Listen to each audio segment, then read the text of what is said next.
8 নম্বরের প্রবলেম বলেছে বলেছে দুটি সংখ্যার গসাগু বলে দিয়েছে কত? দুটি সংখ্যার গসাগু বলে দিয়েছে, গসাগু দিয়ে দিয়েছে, সংখ্যার গসাগু হচ্ছে 9। ওকে, আর লসগু কত বলে দুটি সংখ্যার লসগু কত বলেছে? একটাই মাথায় রাখবে যে গসাগুতে উপস্থিত থাকতে তার উপস্থিত লসাগুতেও থাকতে হবে। ওকে, তাহলে যে গসাগুতে থাকে তার উপস্থিত কোথায় থাকবে? লসাগুতেও থাকবে। তার মানে 9 উপস্থিত কিসে আছে? লসাগুতে আছে। হ্যাঁ, আর বলেছে দুটি সংখ্যার কি দিয়ে দিয়েছে তোমার? যোগফল দিয়ে দিয়েছে। কত দিয়ে দিয়েছে যোগফল?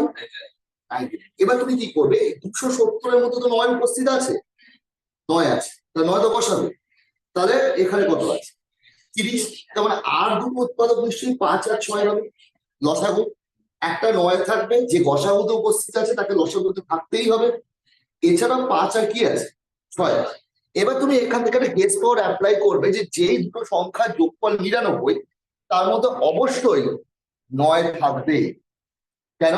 তুমি যে কোনো দুটো সংখ্যা বলো, মানে তুমি 10 আর 15, তাই তো? সাপোজ এর গসাগু কত? হ্যাঁ, গসাগু কত? 5। তাহলে এর যোগফলও কি 5 দ্বারাই বিভাজ্য, তাই না? তার মানে এই যোগফল কি দ্বারা বিভাজ্য? 9 দ্বারাও বিভাজ্য হবে। তো চলে আসি এখান থেকে আমি গেস পাওয়ার অ্যাপ্লাই করি। একটা সংখ্যা 45, মানে 9 এরই গুণিতক থাকবে। একটা সংখ্যা 45 আর একটা সংখ্যা কত? 6। 6 9 54, দুটোর মধ্যেই 9 উপস্থিত থাকবে 54। তাহলে দেখো দুটি সংখ্যার যোগফল কত হলো? 99 হয়েছে তো? দুটি সংখ্যার বিয়োগফল কত? 54 মাইনাস 45, বিয়োগফল কত? ঠিক আছে। তার মানে হিসাব মতো আমি দেখতে পাচ্ছি যোগফলের মধ্যেও 9 কোনো গুণিতক থাকবে। তাহলে হিসাব মতো আমি 9 কে ধরেই এগোতে হবে, যেহেতু গসাগু কত আছে? 9। ঠিক আছে, তাহলে 5 নং কত? 45, 6 নং কত? 54। তাহলে আমি এখান থেকেই তো অ্যাপ্লাই করছি যে দুটো যোগফল 99 হচ্ছে, তাহলে বিয়োগফল কত? নেক্সট 9 নম্বর। আচ্ছা স্যার, এটা কোপ্রাইম করে করেছিলাম, তাতে ওটা আগে করা ওখানে যাবো।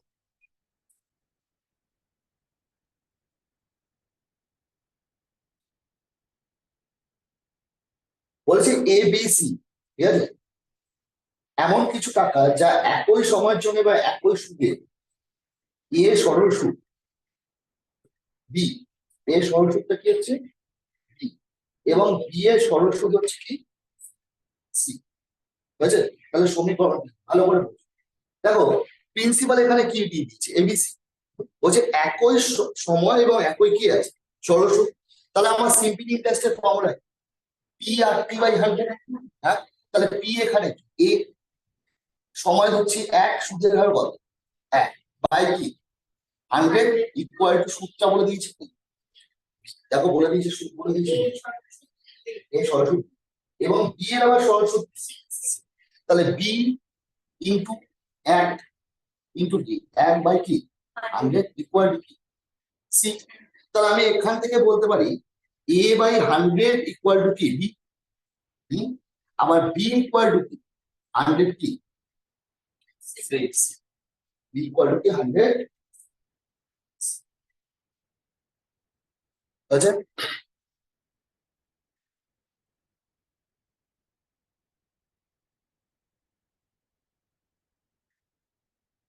এবার চলে আসি, এবার এই দুটোকে গুণ করে, তাই তো? তাহলে গুণ করলে কি হবে? দুটো ইকুয়েশনকে গুণ করে দেবো। এটা বি এর মান, এটা ধরো না বি এর, ঠিক আছে? স্যার বি এর জায়গায় কি এই মানটা বসাতে পারি a বাই 100? এ বাই 100 বসাতে পারো, ঠিক আছে?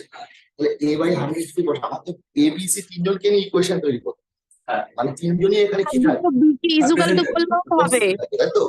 তাহলে কজন উপস্থিত থাকে? 3 জন উপস্থিত থাকে।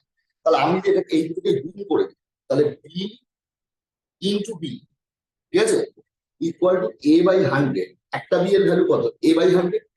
হ্যাঁ, একটা বি এর ভ্যালু কত আছে? এ বাই 100। আরেকটা বি এর ভ্যালু কত আছে? 106। তাহলে 100 কি হলো? তাহলে বি স্কয়ার ইকুয়াল টু কি? বি স্কয়ার ইকুয়াল টু কি হলো?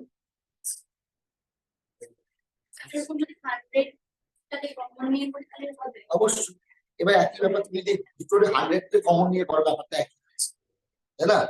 এবার ও যেটা বলছে ওর কথা অনুযায়ী নিচে ও বলছে আমার কাছে সবার মধ্যে কম্বিনেশন রাখতে হবে, বুঝবো এটা? ও বলছে আমি এখান থেকে যাচ্ছি, ও বলছে a by B equal to P. 100 এর পাশে চলে আসলো, বি কোথায় চলে আসলো নিচে।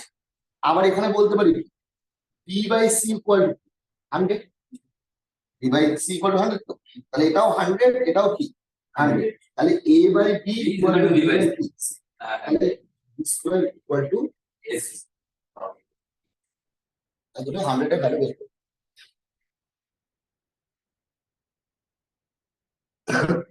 চলে আসি 12 নম্বর।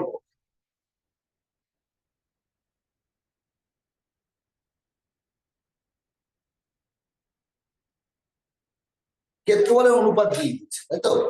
দেখো ক্ষেত্রফল সবসময় স্কোয়ারে হয়, ঠিক আছে, আর আয়তন সবসময় কিসে হয়, কিউবে হয়। তাহলে এখানে স্কোয়ারে দিয়ে দিচ্ছে, স্কোয়ার সংখ্যা বর্গক্ষেত্র দিয়ে দিচ্ছে, বর্গক্ষেত্রের কি দিয়ে দিচ্ছে, অনুপাত দিয়ে দিচ্ছে, ক্ষেত্রফলের অনুপাত দিচ্ছে, কিসে দিয়েছে, ক্ষেত্রফলের অনুপাত কত দিচ্ছে, 4:, আমাকে কিসের অনুপাত জানতে চেয়েছে, পরিসীমা।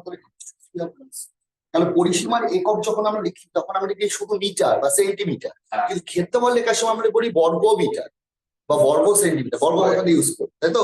তার মানে এটা বর্গ সংখ্যা, আর পরিসীমার সময় এটা কি হবে, স্কোয়ার রুট করে দেবো, ইউজ করতে হবে। ঠিক আছে, 15 নম্বরে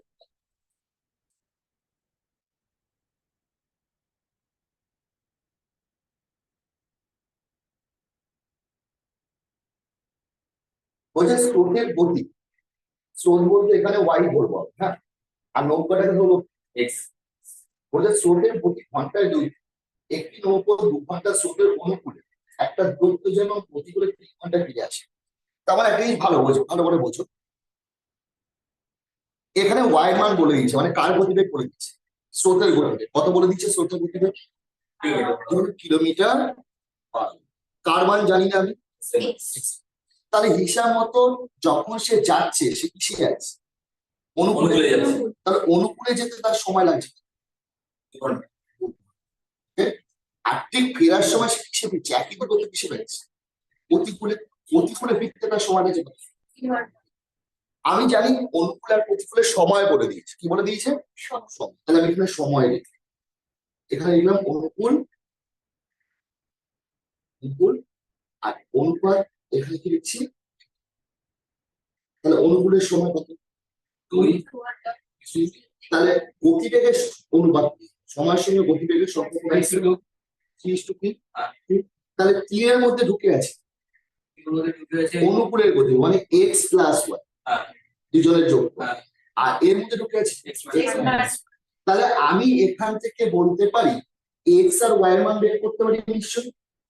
যখন আমি অনুকূল আর প্রতিকূল জানি তাহলে এক্স আর ওয়াই এর অনুপাতটা বের করতে পারবো, মানে যোগ করে 2 দিয়ে ভাগ, তাহলে যোগ করে 2 দিয়ে ভাগ মানে 3 আর 2 যোগ করলে 5, 5 কে 2 দিয়ে ভাগ করলাম, আর বিয়োগ করে কি 2 দিয়ে, তাহলে কি অনুপাত কি বের, তাহলে 1 এর মান কত জানি আমি 2, তাহলে ওয়াই এর মান যে 2 আছে, তাহলে 1 যদি 2 হয় তাহলে 5 হবে, 1 যদি 2 হয় তাহলে 5 হবে, 10। নৌকার গতিবেগ কত, 10 কিলোমিটার পার।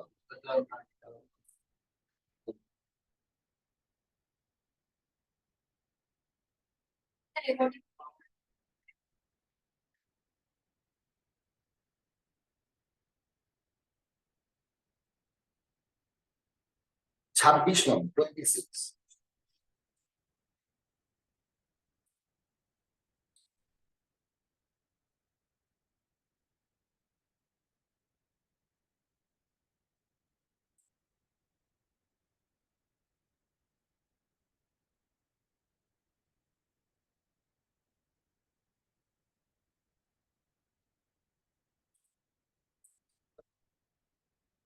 ওর মোট পরীক্ষা কি 65 পাস করেছে, যদি পরীক্ষা যারা বুঝতে পারে তাদের চেয়ে আরো 17% বেশি ফেল করে, তাহলে উত্তীর্ণ পরীক্ষার্থীর সংখ্যা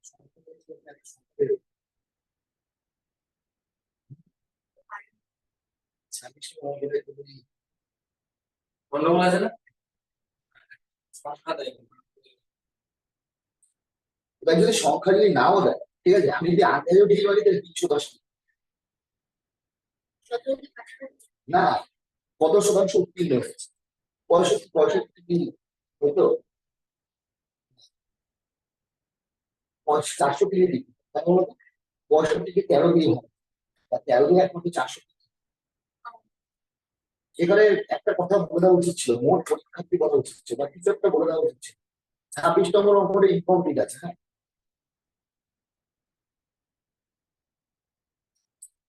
26 নম্বর উপরে ইনকমপ্লিট আছে। 27 নম্বরে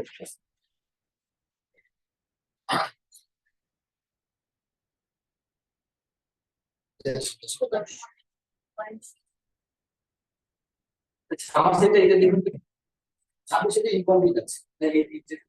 আর সংখ্যা রাখতে বের করবে, সংখ্যা বলো। তুমি এখানে 620 করতে, প্রথম থেকে দেখুন তো। পার্সেন্টেজ আছে। পার্সেন্টেজ সঙ্গে সংখ্যা শব্দ বলো। সংখ্যা শব্দ তুমি কি বলছো? 117 ফেল। বুঝতে পেরেছি, বুঝতে পেরেছি।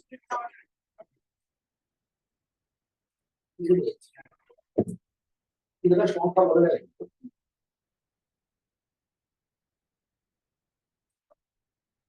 এটা 100, মানে এই বলেছে, এখানে 80 না 100, আর তুমি বলেছে 106, ঠিক আছে?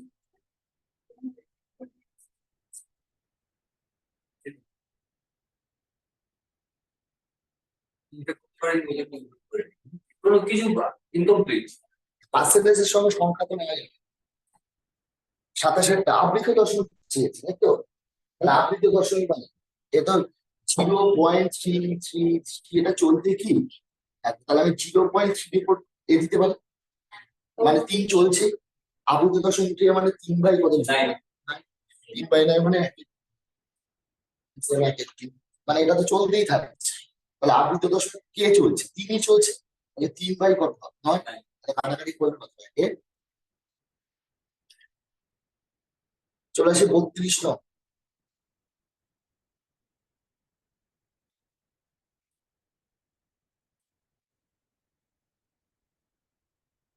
বলে দিয়েছে 0.25 অংশের দাম কত?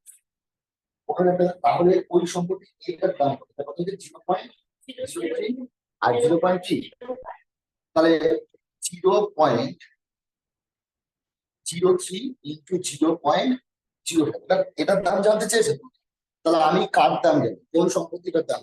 0.25 এর দাম জানি কত? তাহলে এটার দাম জানতে চেয়েছে, তাহলে নিচে নিশ্চয়ই এটা দিয়ে ভাগ করবে, 0.25 দিয়ে ভাগ করবে, আর এটা দিয়ে কি করবে? গুণ করবে।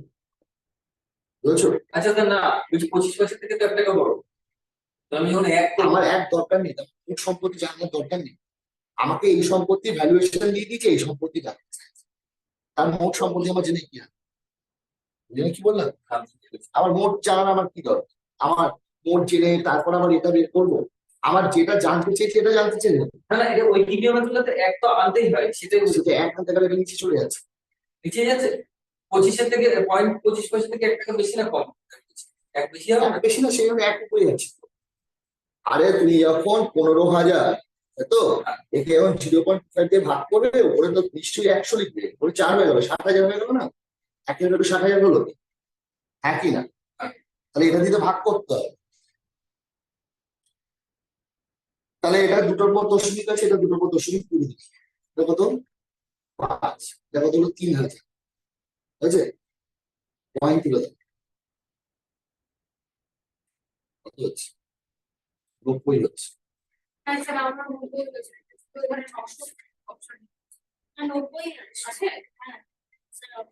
বই তো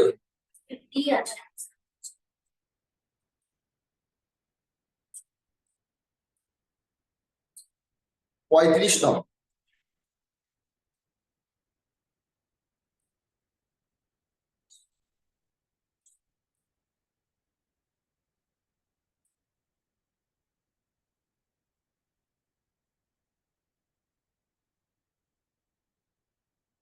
বলছে ৭৭কে এমন দুভাবে ভাগ করো যেখানে গসাগু কত 11 আর লসাগু কত 110, তাই তো? তাহলে ক্ষুদ্রতম সংখ্যাটি, এগুলো অপশন টেস্ট করলেও হবে। মানে ৭৭কে এমন দুভাবে ভাগ করো মানে কি ৭৭-এর মধ্যে দুটো সংখ্যার যোগফল ঢুকে আছে। হ্যাঁ, তাহলে এটাকে আমরা ভাগ করে যার গসাগু কত, গসাগু হচ্ছে 11 আর লসাগু কত হচ্ছে 110। ওকে, তাহলে আমি ধরলাম 11, ওই একই ব্যাপার ৭৭টা দুটি সংখ্যার কি ঢুকে আছে, ৭৭-এর মধ্যে দুটো সংখ্যার যোগফল ঢুকে আছে।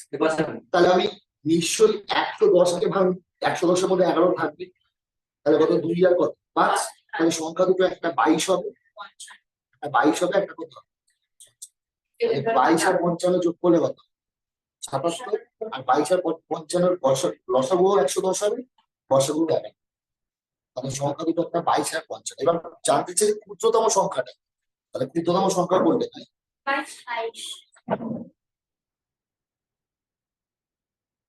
চলে আসে 42 নম্বর।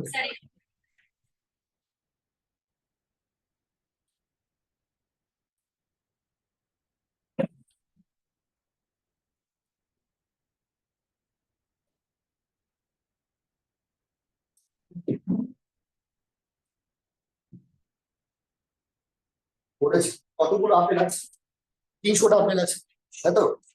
বলেছে ওখানে বড় 300টা আপেল আছে, তারপর কি বলেছে 300টা আপেল এ বি সি এর মধ্যে ভাগ করে দাও যেন এর সংখ্যা 3 গুণ তাহলে 3a equal to 4b 4b equal to এবং 9c। 9c। ওকে, তাহলে আমরা যখন ইকুয়াল টু চিহ্ন থাকলে রেশিও বের করি কি করে, যেটা বের করি সেটাকে চেপে দিই। 4 9 36, বিয়োগ অঙ্ক বিকে চেপে দিই, 3 9 27, আর c কে 6 কে চেপে 3 4 তাই তো? এটাকে ছোট করা যাচ্ছে, যখন ইকুয়াল থাকে তখন একটু চেপে নিতে করতে হবে, তাই তো? রেশিও চেপে দিয়ে করতে হবে, ঠিক আছে? যখন রেশিও করবে তখন যেটা বের করবো সেটাকে চেপে দেবো। 4 9 36, 3 9 27, আর 3 4 কত 5, এটাকে ছোট করলে এটা হলো। এবার এই রেশিওতে আমরা বের করবো কারটা জানতে চাই বি, 300টা আপেলের মধ্যে বি কটা পাবো, 300 এবার তো বেরিয়ে যাবে, 3 যে যোগ করলে হচ্ছে 25, 12 9 12 100।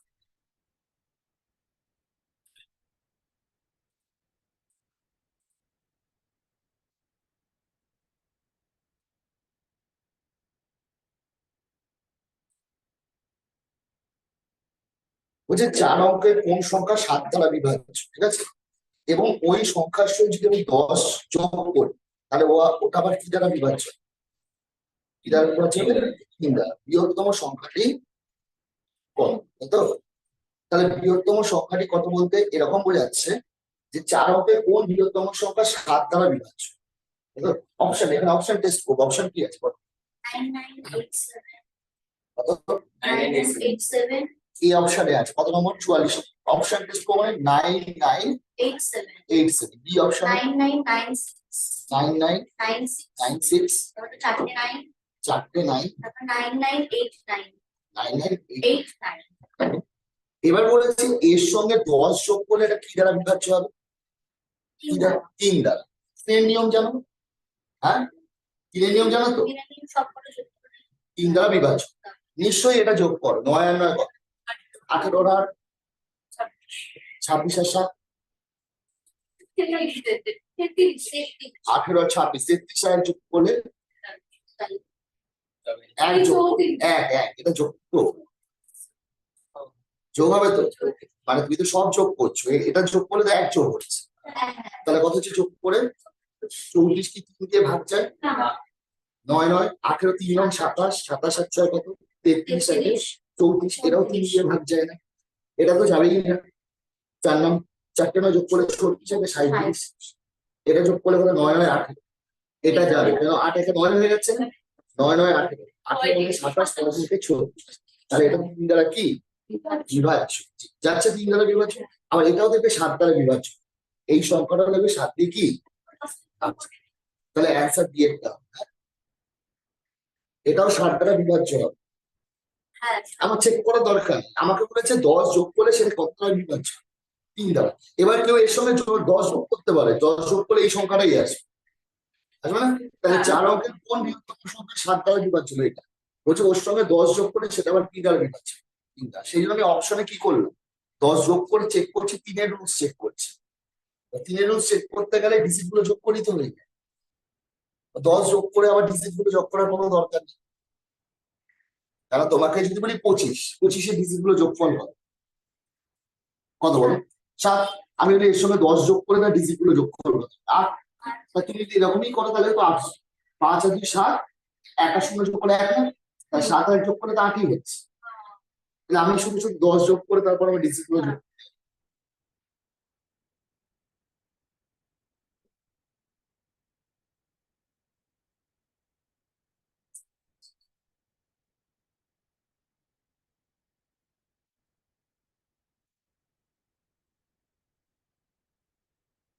চলে আসি।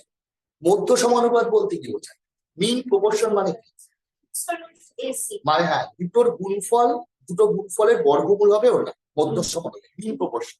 মিন প্রপোর্শন মানে হচ্ছে মিন প্রপোর্শন মধ্য সমানুপাত। মধ্য সমানুপাত বলতে বোঝায় কি, মধ্য সমানুপাত হচ্ছে মানে দুটো সংখ্যার গুণফলে কি। তাহলে এখানে মধ্য সমানুপাত কত বলে দিয়েছে, মধ্য সমানুপাত কত বলে দিয়েছে, তাহলে দুটো সংখ্যার গুণফল কত, গুণফল বিষয়ের স্কোয়ার হবে। হ্যাঁ, আমার দুটো সংখ্যার গুণফল কত হচ্ছে 225। তাহলে 225-এর বর্গমূল করলেই তো মধ্য সমানুপাত, মানে রুট করলে। আমরা একটা রেশিও প্রপোর্শনে করেছিলাম, মানে যে মধ্য সমানুপাত কি করে বের করে, মধ্য মানে কি মাঝখানে, মানে প্রথম ইস্টু মধ্য, মধ্য ইস্টু কি তৃতীয়। তাহলে এটার সঙ্গে প্রথমটার সঙ্গে কোনটা গুণ, লাস্টেরটা এটার সঙ্গে। তাহলে X square equal to AB, X equal to, তাহলে এটাই মধ্য সমানুপাত। তাহলে এটাই আমাকে এক্স এর মান ধরে নাও, এক্স এখানে রুট 15 দিয়েছে, মধ্য সমানুপাত কত দিয়ে দিচ্ছে 15। তাহলে এক্স এর মান সরি এক্স স্কোয়ার করতে হবে, তাই তো, এক্স স্কোয়ার কত 225। তাহলে এক্স স্কোয়ারের মধ্যে কটা সংখ্যার গুণফল আছে, দুটো। এবার এমন দুটো সংখ্যা যেটা গুণ করলে কি হবে 225, আবার যোগ করলে কি হবে, এবার অপশন টেস্ট অপশনে এই অপশনে 35, কোনোদিন এদের গুণ করলে 225 হবে না। এই অপশন 25 এদের গুণ করলে 40 এদের হবে না। 5 গুণ করলে কত 200, যোগ করলে কত,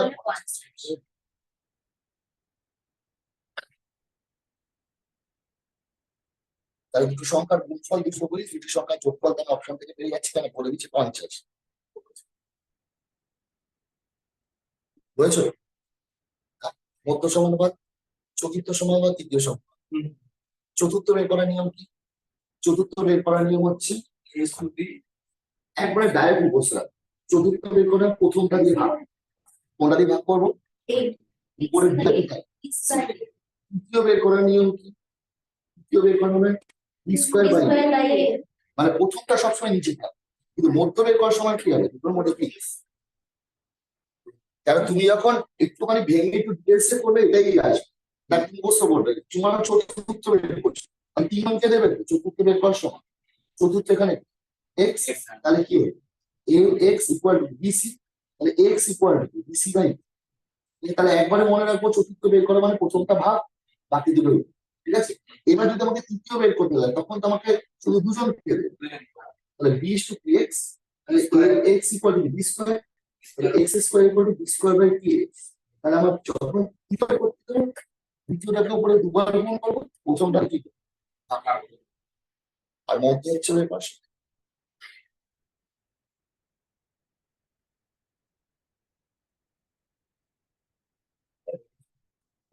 আটচল্লিশ নম্বর এটা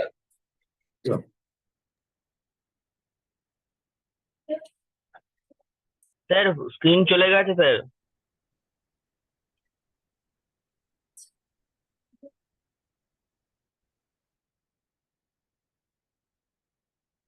চলে আসে 48, 48।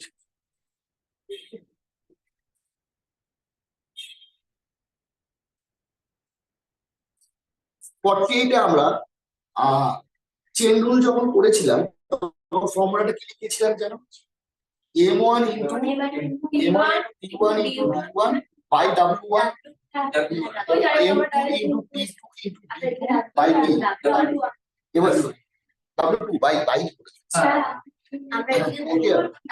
এবার কি আছে অঙ্কটা কি বলেছে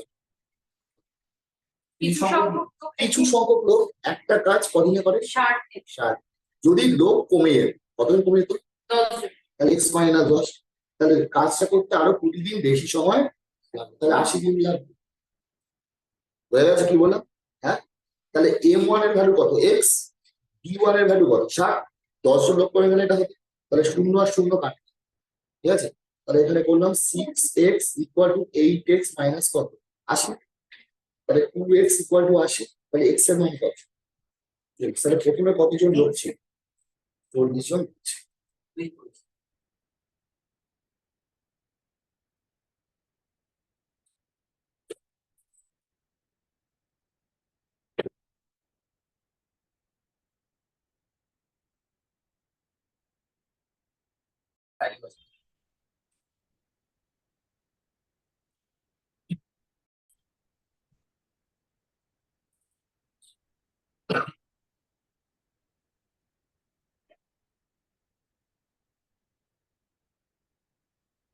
টুকটাক করে দিতে পারছি।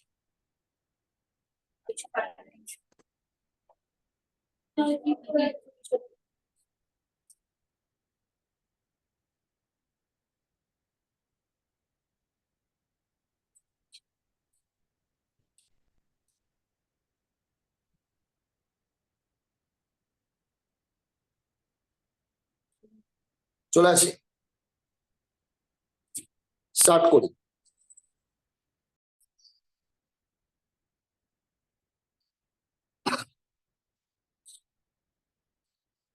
একটা বলেছে 60% ফিমেল আছে তাই তো হ্যাঁ কত পার্সেন্ট ফিমেল আছে তাহলে মেল কত percent 50% of the all the male are employed at computer literate তাহলে যা মেল আছে তার 50% কি আছে লিটারেট তার মানে 20% হয়ে গেল হ্যাঁ 20% তো পার্সেন্ট ধরে বলছি। If there are total 62% employee computer literate total তাহলে টোটাল 100% ছিল তাহলে এর মধ্যে 62% কম্পিউটার কি লিটারেট তার মধ্যে 20% হচ্ছে মেল যারা কম্পিউটার কি লিটারেট তাহলে বাকি 42% নিশ্চয়ই কি ফিমেল তাহলে এমপ্লয় কম্পিউটার লিটারেট এবার বলেছে 1600 employ then find the number of female employee who are computer literate তো 1640% বের করতে 1600 কত পার্সেন্ট বের করবো 42% তাহলে 16 দুগুণে কত 32 তাহলে 600 মানে টোটাল ফিমেল আছে তো আমি ধরলাম টোটাল হচ্ছে 100% টোটাল কত পার্সেন্ট 100% তাহলে এর মধ্যে ফিমেল আছে ফিমেল 60% এর মধ্যে কিছু কিছু ফিমেল কম্পিউটার লিটারেট আছে আর আর কিছু কম্পিউটার জানে না মেল তাহলে কত পার্সেন্ট আছে 40% এর মধ্যে 40% যা মেল আছে তার 50% তার 50% মানে অর্ধেক তাহলে কম্পিউটার কি লিটারেট তাহলে এর মধ্যে কম্পিউটার লিটারেট নিশ্চয় 50% মানে কত 20% তাহলে এর আছে কম্পিউটার কি লিটারেট তাহলে টোটাল আছে কত পার্সেন্ট তাহলে ফিমেল কম্পিউটার লিটারেট কত আছে 60 থেকে 20% বাদ দিই তাহলে 42% আছে এর আছে এরাও কম্পিউটার লিটারেট কিন্তু এটা কি ফিমেল তাহলে টোটাল আছে 1600 জন এমপ্লয়ি আছে তার মধ্যে কোশ্চেন যদি ফিমেল কম্পিউটার লিটারেট কতজন আছে কতজন ওটা তো পার্সেন্টেজে করেছে এটা গুণ করেছে 600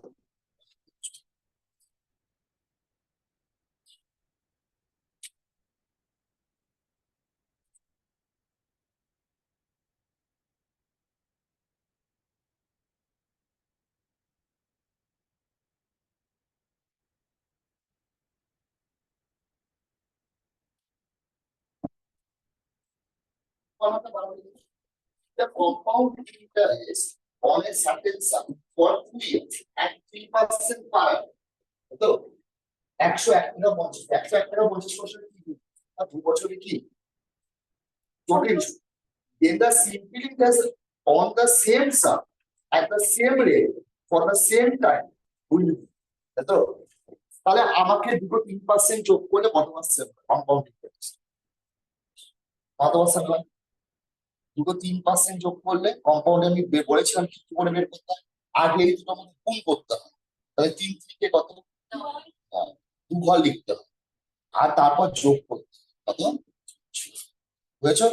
তাহলে আমি 3 আর 3 গুণ করবো আর 3 আর 3 কি করবো দেখো, এটা হচ্ছে কম্পাউন্ড। আর সিম্পল নর্মালি 3 আর 3 যোগ করে 6, তাই না?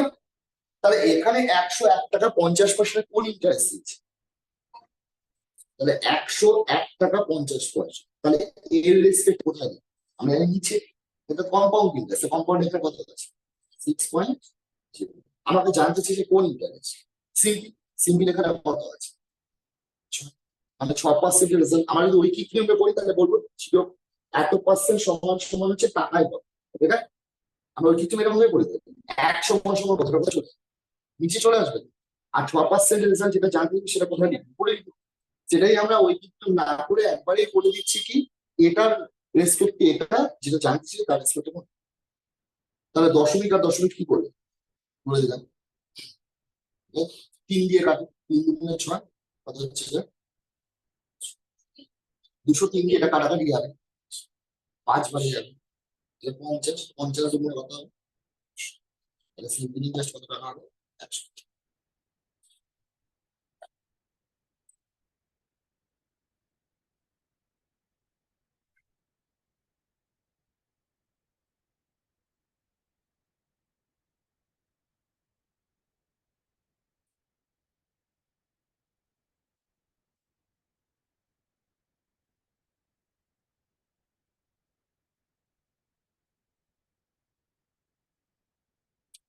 স্যার এই কি করার যে সিস্টেমটা বলে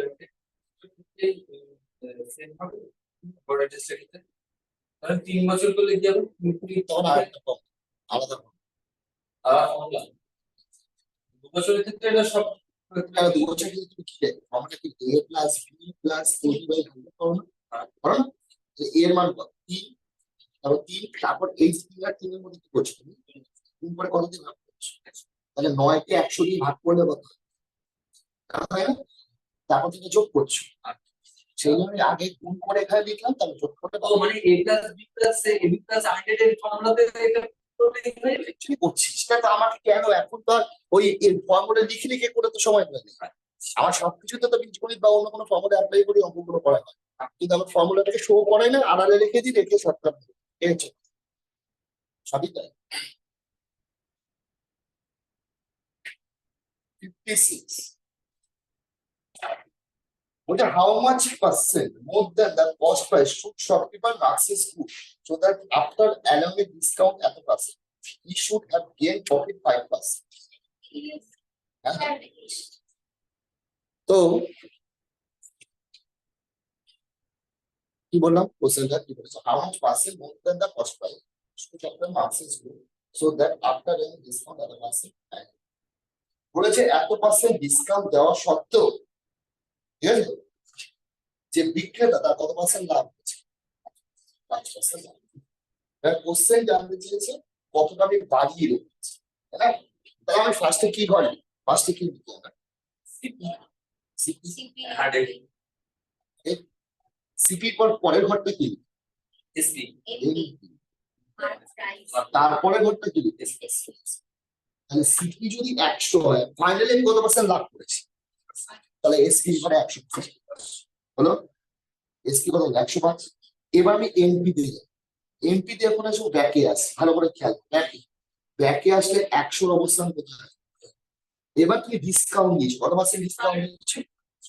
কত? 12.5। তাহলে নিচে দিব 87.5।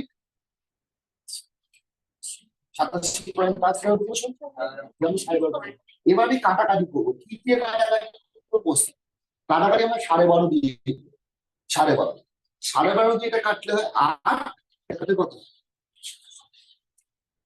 তাই তো? তাহলে 12.5 কমে গেছে, 12.5 কমেছিল, তাহলে 12.5 দিয়ে যদি আমি করি তাহলে 8, 12.5 8 গুণ করলে কত? 100, 7 গুণ করলে 7 দিয়ে এটা কাটা 8 কোনো 100। তাহলে আমি কত পার্সেন্ট বাড়িয়ে রেখেছিলাম? 20%.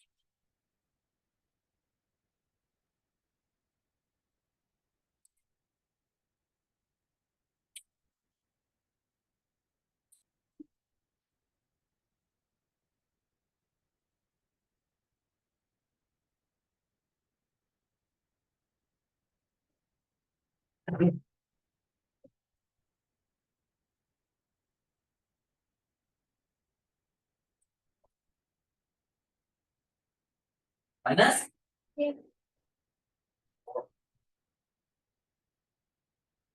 তাহলে আমার মাথা রাখতে হবে যখন আমি এটা ব্যাখ্যা করবো এটা, আর এটা আরেকভাবেও করা যায়, সেটা বলেছিলাম যে আমি এত পার্সেন্ট ছাড় দেওয়ার পরেও এত পার্সেন্ট কি হচ্ছে, লাভ হচ্ছে, তখন সিপি থেকে ডিসকাউন্টটা মাইনাস করতে বলেছিলাম, শর্টকাট ফর্মুলা দিচ্ছি।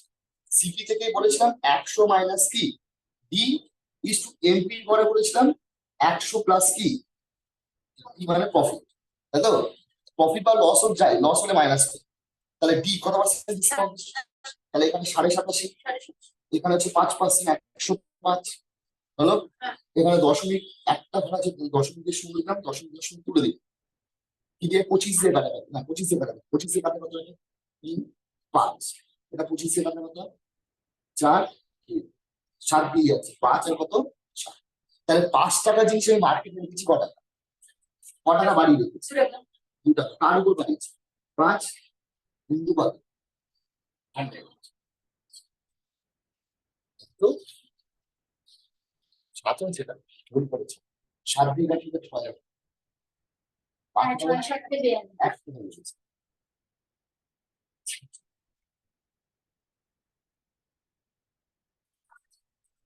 তাই জানতে হবে তো কোন টাইমে এটা ইউজ করবে, ইউজটা এই টাইমে করতে হবে। স্যার এর আগের একটা সেটে ঠিক সেম অঙ্ক আছে না, এই স্টুডেন্ট করেন অনুবাদ বের করেন, একদম এরকম না, যদি হচ্ছে যে কত টাকা হয়, কালকে মনে করেছিলাম।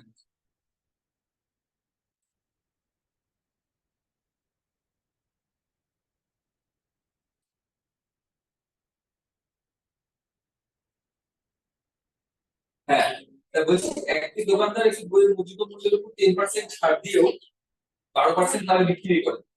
হ্যাঁ, ক্রয় মূল্যের উপর বিভিন্ন মূল্যের অনুপাত।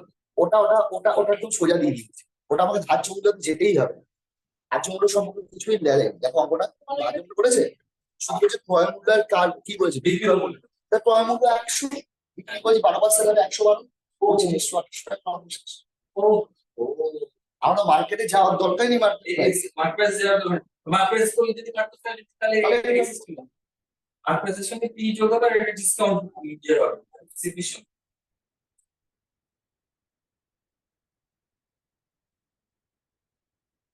66 a square plus b square plus 2b plus 4a plus 5 equal to a minus b by a plus b এর ভ্যালু কত। দেখো যখন এরকম দিয়েছে তখনই বুঝে যাবে এর মধ্যে কোনো না কিছু কি আছে, দেখো ভালো করে খেয়াল করো, আমরা a plus b এর হোল স্কয়ার ফর্মুলা পেয়ে a square plus 2ab plus কি স্কয়ার, তাহলে a স্কয়ার প্লাস এর মধ্যে 2ab লুকিয়ে আছে 2 into a into b, তাহলে b এর মান কত হবে, তাহলে 2 স্কয়ার b স্কয়ার, তো এটা ফর্মুলা হয়ে গেল প্লাস b স্কয়ার, এবার পরের পার্টটা হয়ে যাচ্ছে plus 2ab 2 into a into b, তাহলে এখানে কত 1 এর কি ইকুয়াল টু কি, তাহলে 5টা গেল, 2 স্কয়ার কত 4 আর 1 স্কয়ার কত 1, তাহলে 4 আর 1 যোগ করে কত হয়ে যাচ্ছে 5, সেই জন্য ওটাকে বলে দিয়েছে, তাহলে এটাকে একটা ফর্মুলা হয়ে গেল a plus 2 এর কি হোল স্কয়ার b plus 1 এর কি স্কয়ার ইকুয়াল টু কি, প্রত্যেকটার বর্গের যোগফল যদি শূন্য হয় তাহলে আমি বলতে পারি a plus 2 ইকুয়াল টু 0, আবার b plus 1 ইকুয়াল টু 0 কখন হয়, প্রত্যেকটা বর্গের যোগফল যখন কি হয় শূন্য, তাহলে a equal to minus b equal to plus, এবার আমাকে ভ্যালুটা পুট করতে হবে, কি আছে a minus 1 by a plus sorry a minus b by a plus 3, তাহলে a এর মান কত দিয়েছি মাইনাস 2, b এর আগে কি ছিল আছে মাইনাস 1 থেকে কি আমি চেক করছি -2 আর উপরে হচ্ছে -1 আমি চেক করছি মাইনাস হচ্ছে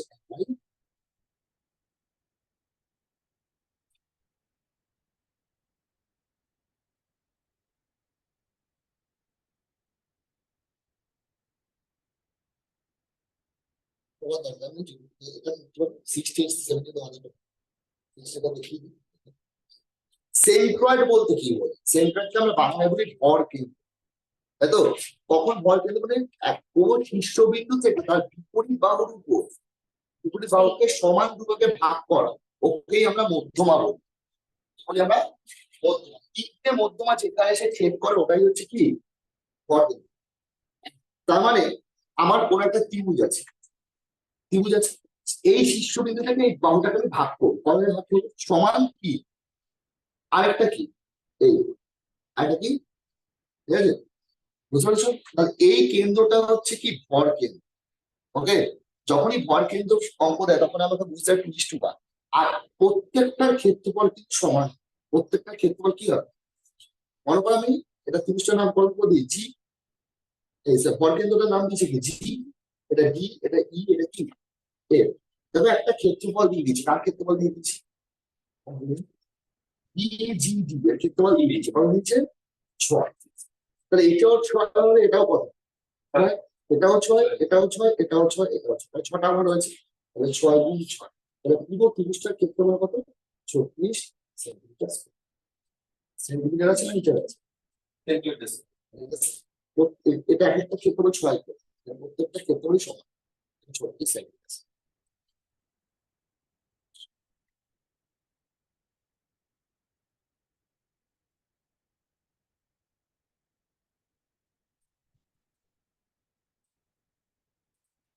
সত্তর নং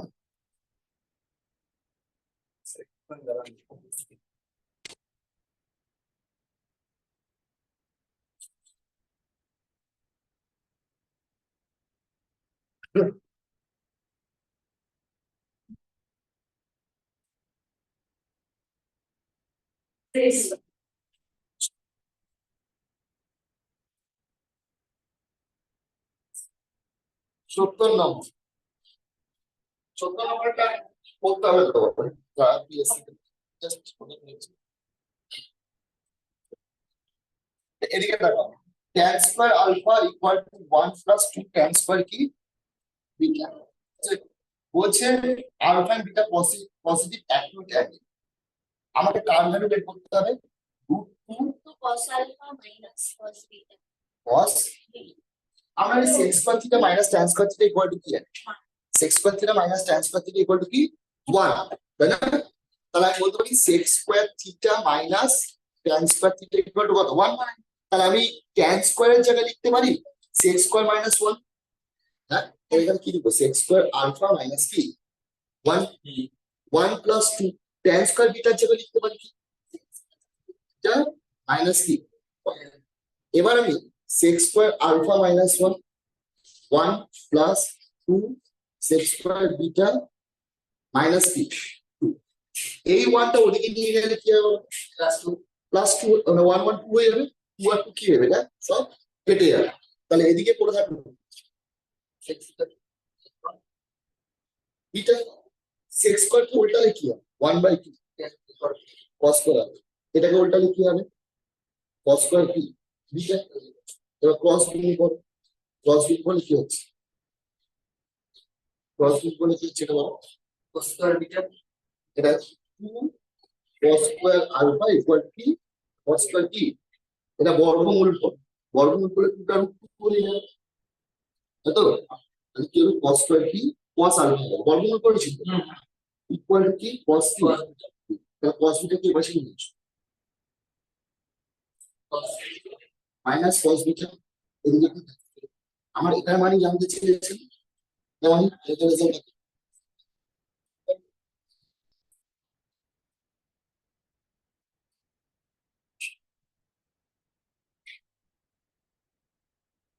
আমার কি সমস্যা বলতে, লিখতে গেলে বুঝতে পারি না, বুঝতে গেলে লিখতে পারি প্রবলেম বলছে।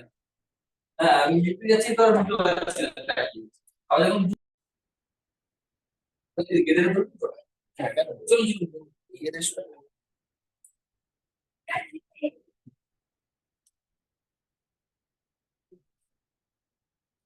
রাখলাম তাহলে, পরের দিন এটা সলভ করবো।